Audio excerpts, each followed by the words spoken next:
اور اس کی وجہ سے ہی شاید اب چیئرمین تحریک انصاف کو انتخابات سے پہلے ایک اور کیس کے اندر سزا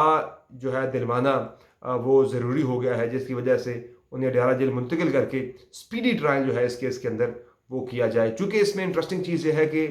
ان کی جو درخواست تھی عمران خان صاحب کی اٹک جیل سے اڈیالہ جیل میں منتقل کیے جانے کی، اس پہ جو ایف آئی اے کے پروسیکیوٹر تھے، ظاہر ہے جو آپ کا جو مخالف سائڈ کا وکیل ہوتا ہے وہ تو مخالفت کرتا ہے آپ کی کسی بھی قسم کی پلی کا، تو اس پہ جب عدالت کے اندر سنا گیا تو شاہ خابر صاحب جو کہ ایف آئی اے کے پروسیکیوٹر ہیں، انہوں نے مخالفت نہیں کی خان صاحب کے اٹک جیل سے اڈیالہ جیل منتقل کیے جانے کے فیصلے کی، یا پھر ان کے جو وکلاء کی ڈیمانڈ کی مخالفت نہیں کی عدالت کے اندر، جس سے یہ نظر آتا ہے کہ یہ پورے پلان کے تحت یہ منتقلی کی گئی ہے۔ اڈیالہ جیل کے اندر خان صاحب کو رکھا گیا ہے نواز شریف صاحب والی ہی جو بیرک تھی اسی کے اندر بی کلاس جو تھی میاں نواز شریف کو جو دی گئی تھی، جو بی کلاس انہیں دے دی گئی ہے، اور یعنی بیرک وہی دی گئی ہے جس بیرک میں میاں نواز شریف کو رکھا گیا تھا، وہیں عمران خان صاحب کو بھی رکھا گیا ہے۔ اس سے بھی میسج جو ہے وہ کچھ اور بھی نکالا جا سکتا ہے، یہ نکالنے والے کی اپنی سوچ تک ہے کہ وہ اس سے کیا میسج نکالتا ہے۔ بہرحال سننے والے دیکھنے والے وہ کافی سیانے ہیں، وہ چیزوں پہ پہنچ ہی جاتے ہیں، نتیجہ وہ اپنے حساب سے اخذ کر لیتے ہیں۔ اب ناظرین، اس میں ایک رائے یہ بھی ہے کہ شاید کوئی ہواؤں کا رخ بدل رہا ہے کہ عمران خان صاحب کو کی پٹیشن سن لی گئی اور انہیں اٹک سے اٹھا کے اڈیالہ منتقل کر دیا گیا، یعنی کہ ایک بہتر جیل میں منتقل کر دیا گیا۔ تو مجھے وہ اس دوسری رائے کے اندر اتنی سچائی نظر نہیں آتی، اس میں مجھے اتنی زیادہ جو ہے وزن اتنا نہیں دکھائی دیتا۔ ایک اور چیز ضرور میں آپ کے ساتھ خبر شیئر کر رہا ہوں جناب، بڑی خبر ہے یہ کہ اس وقت کوششیں جو ہے وہ شروع ہو چکی ہوئی ہے کہ تمام سیاسی جماعتیں جو ہیں انہیں جو ہے کسی طرح سے لایا جائے، ایک ایسے انہیں کانفیڈنس دلایا جائے کہ انتخابات ملک کے اندر ہوں گے اور بہتر انتخابات ہوں گے، یعنی ایک ماحول الیکشن کے حوالے سے پیدا کرنے کے لیے بات چیت جو ہے وہ شروع ہو چکی ہے، اور محمد علی درانی صاحب جو ہیں انہیں باضابطہ اس مشن کے لیے لانچ کیا گیا ہے کہ وہ تمام پولیٹیکل پارٹیز کو آن بورڈ لیں، اور پاکستان تحریک انصاف کی بھی سیکرٹری لیڈرشپ کے ساتھ انہوں نے ملاقاتیں کی ہیں اس ضمن میں۔ تو چیزیں مجھے جو ہیں وہ اس میں کافی حد تک بہتری کی طرف جاتی ہوئی دکھائی دے رہی ہیں۔ آنے والے دنوں میں پاکستان تحریک انصاف کے لیے کچھ مزید ریلیف بھی آپ کو دکھائی نظر آئیں گے، جبکہ عمران خان کی ذات کی حد تک جو ہے آپ کو زیادہ سختی نظر آئے گی، یعنی عمران خان کو انہوں نے ایک اور کیس کے اندر سزا دلوانی ہے، سائفر کیس کے اندر، الیکشن سے پہلے انہیں جیل سے باہر نہیں آنے دینا، وہ جیل کے اندر ہی رہیں گے، پبلک آئی میں نہیں آنے دینا۔ آج بھی بختر بند کے اندر جو ہے عمران خان کو شفٹ کیا گیا اٹک سے اڈیالہ۔ چلے سابق وزیر اعظم، آپ یہ سلوک آپ نے کرنا ہے تو کر لیں، لیکن اس سے کیا آپ نے حاصل کر لیا؟ اس سے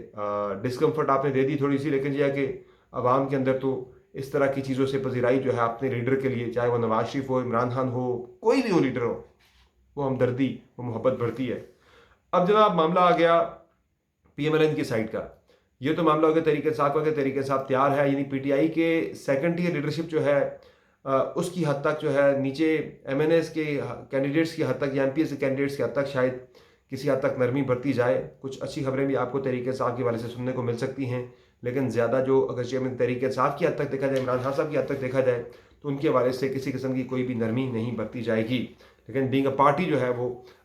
کافی چیزیں ایز آؤٹ کی جا سکتی ہیں آنے والے دنوں میں، بلکہ کی جائیں گی۔ نگراں وزیر اعظم کا جو بیان تھا اس پہ کافی تنقید ہوئی، انہوں نے پھر کہا کہ اشارہ دیا کہ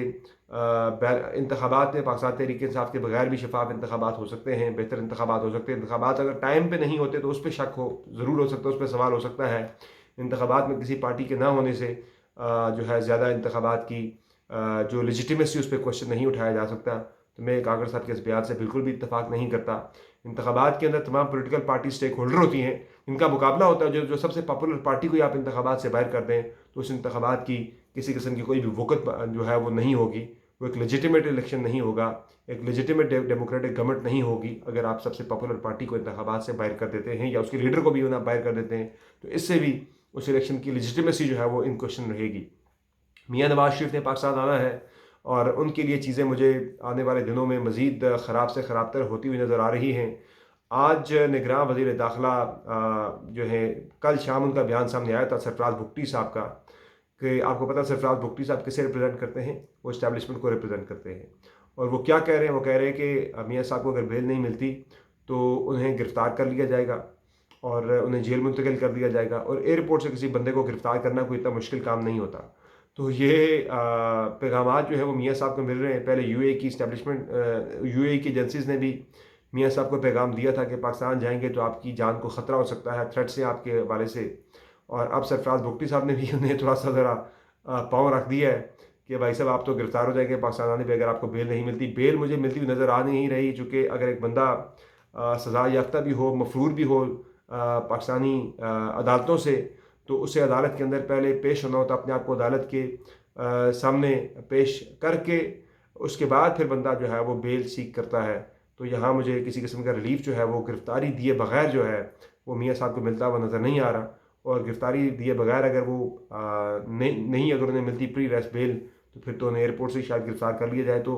وہ جو ہے نا ہواؤں کا رخ اس حد تک ضرور بدل رہا ہے۔ مجھے لگتا ہے پی ایم ایل این کی حد تک بدلتا ہوا نظر نہیں آ رہا، بلکہ مجھے میاں نواز شریف کی حد تک ہواؤں کا رخ جو ہے وہ بدلتا ہوا دکھائی دے رہا ہے۔ میاں صاحب کے لیے مجھے زیادہ سختیاں دکھائی دے رہی ہیں، عمران خان کے لیے زیادہ سختیاں دکھائی دے رہی ہیں۔ اور ان دونوں کا معاملہ کیا ہے، دونوں کی قدر مشترک کیا ہے کہ دونوں نے اسٹیبلشمنٹ کے حوالے سے بڑے سخت بیانات دیے، چاہے وہ ماضی کی اسٹیبلشمنٹ ہو یا موجودہ ہو۔ تو باقی شہباز شریف جو ہے وہ لگتا ہے کہ پی ایم ایل این کی طرف سے وزیر اعظم کے کینڈیڈیٹ آ جائیں۔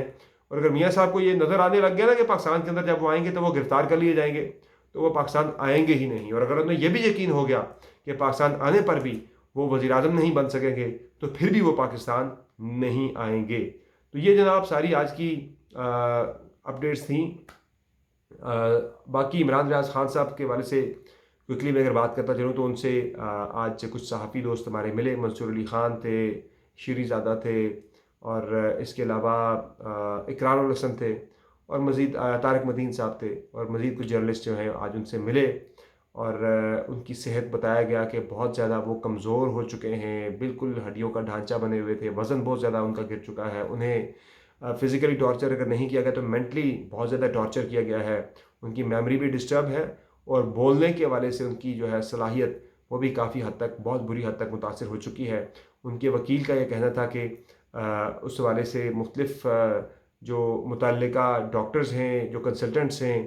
ان کو آن بورڈ لیا جا رہا ہے، اور عمران ریاض کو مکمل فٹ ہونے میں 3 سے 4 مہینے کم از کم لگ سکتے ہیں۔ کافی زیادہ وہ جو ہے انہیں اذیت میں رکھا گیا ہے۔ آج ان کی تصویر دیکھ کے بہت، یعنی کل بھی تصویر ان کے سامنے آئی تھی جس میں بہت ویک دکھائی نظر آ رہے تھے، کہ وزن بہت گر چکا ہے، آنکھیں بالکل آپ نے دیکھا کہ اتری ہوئی تھیں، بال سفید ہو چکے تھے، داڑھی کس طرح بڑی ہوئی تھی شیپ وہ بھی سفید ہو چکی ہے۔ تو بہت ہی برا، بہت ہی بے ایمانہ سلوک جو ہے وہ عمران ریاض خان کے ساتھ کیا گیا ہے۔ اور اسی طرح سے اب جس طرح میں نے کل بات کی تھی، نیا ماڈل جو ایک آیا ہے، نئی جو ایک ڈاکٹرائن ہے وہ یہی ہے کہ آپ موڈس آپرنڈائی یہی ہے کہ لوگوں کو اٹھائیں اور غائب کر دیں۔ اگر آپ پرچہ دیتے ہیں تو پھر آپ کو عدالت کے اندر جا کے ڈیفینڈ کرنا پڑتا ہے، بندہ بیل لے لیتا ہے، اس طرح اٹھا کے غائب کر دیں۔ عدالت پوچھے تو کہیں جی ہمیں تو پتہ ہی نہیں بندہ کہاں پہ ہے، ہم ڈھونڈ رہے۔ جس طرح شیخ رشید کے کیس میں ہوا کہ Lahore high court Pindi bench کے اندر جب پوچھا گیا آر پی او راول پنڈی سے کہ کہاں ہے شیخ رشید صاحب، انہوں نے کہا جی ہمیں تو پتہ ہی نہیں ہے، ہماری حدود سے تو گرفتار ہی نہیں ہوئے، ہماری حدود سے تو اٹھائے نہیں گئے، تو وہ تو اسلام آباد کی حدود سے اٹھائے گئے، ہمیں پتہ ہی نہیں ہے۔ جب انہیں کہا گیا کہ بھائی صاحب اگر کیمروں کا ریکارڈ، کیونکہ بحریہ ٹاؤن سے اغوا ہوئے ہیں، بحریہ ٹاؤن سے اٹھائے گئے ہیں، اغوا کیا ہوئے ہیں، اٹھائے گئے ہیں، تو بحریہ ٹاؤن کی اگر انہوں نے کہا کہ سی سی ٹی وی فوٹیجز اگر دیکھی جائے تو اس میں آپ کی اگر لوگ ہیں اٹھانے والے وہ نظر آ جائیں تو پھر آپ کی سزا ہوگی، آپ کو بڑی سخت قسم کی۔ تو انہوں نے کہا جی سر پھر مجھے ایسا کریں کہ 10 دن کا ہفتے کا ٹائم دے دیں، میں اس کے بعد آپ کو بتاتا ہوں۔ ہفتہ 10 دن کا ٹائم لے لیا۔ اس کا مطلب ہے کہ چور جو ہے وہ پہلے تو صاف انکار تھا، بعد میں انہوں نے کہا مجھے ٹائم دے دیں، تو اٹھایا تو پنڈی کی پولیس نے ہی ہے۔ اور طریقہ کار وہی ہے کہ بندہ اٹھائیں غائب کر دیں، نہ کوئی کیس ہوگا نہ کوئی ضمانت ہوگی، بندہ جو ہے وہ اندر سڑتا رہے گا 4-5 مہینے، عدالت پوچھے گی بتائیں گے یہ ہمیں پتہ ہی نہیں بندہ کہاں پہ ہے۔ تو یہ طریقہ کار ہے، عمران ریاض خان کے ساتھ بھی یہی ہوا انفارچونیٹلی، اور بہت ہی برا اور بے ایمانہ سلوک کیا گیا جو کہ قابل مذمت ہے۔ تو ہماری دعا ہے کہ وہ بہت جلد سے ایجاب ہوں اور مخاطب ہوں اپنے ویورز کے ساتھ، ٹی وی اسکرین پر بھی اپنے یوٹیوب چینل پر ہی۔ تو اسی دعا کے ساتھ آج کی اس ویڈیو کا خاتمہ کرتے ہیں، کل آپ سے پھر ملاقات ہوگی، اجازت دیجیے، خدا حافظ۔